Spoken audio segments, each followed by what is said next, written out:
The very first time I drank, I got drunk. After that, I drank anything I could get my hands on. Once I started drinking, I couldn't stop.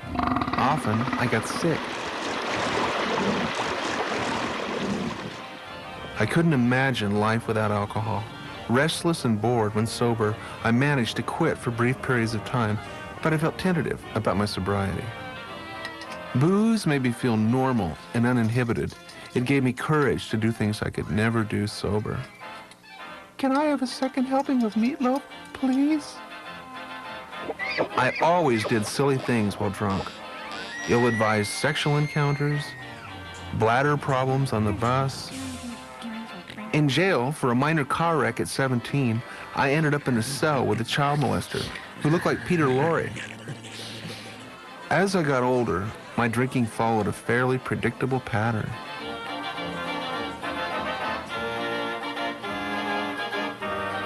Anyone could see I was in trouble, and I resented having it pointed out. You've got a problem, Callahan. After I was paralyzed at 21 in yet another car accident, my driver and I were both drunk. My drinking only increased. Hey, there's a $5 bill in my left shirt pocket. Go get me a short case, would you? After my accident, I lived in nursing homes for 3 years, drinking hard and becoming more bitter. I'm going out to round up the chickens and take them to the pizza church. That Phil Donahue is quite a gal. One night, my friend Jay pushed me home from a bar. Drunk, we didn't notice that my foot was dragging beneath my wheelchair. The nursing home attendants removed my shoes and discovered my toes had been nearly scraped off. I was tossed out on my ear. Moving into an apartment, my drinking only got worse. My alcoholic attendant and I drank together.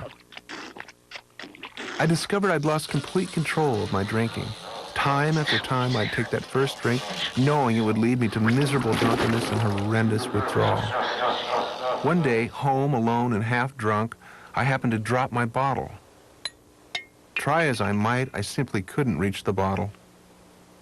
I became so upset, I began to break down. I started screaming and didn't care who heard. I was so frustrated, I began screaming at God, who I didn't even believe in. As I raved, I felt the anguish of my entire life. I cried a deep and cleansing cry like a child. At the same time, I felt strangely comforted. I rolled to the telephone and called for help. From that time till now, I have not wanted a drink. In treatment, I learned that it was alcoholism that made me drink, not my difficult life experiences. I drank because my shoes were too tight. I drank because I was named Corky.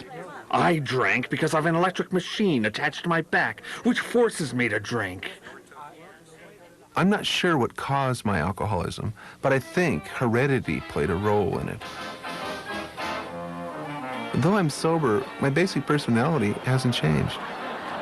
And I've found a new way of living which really works, even in tough times.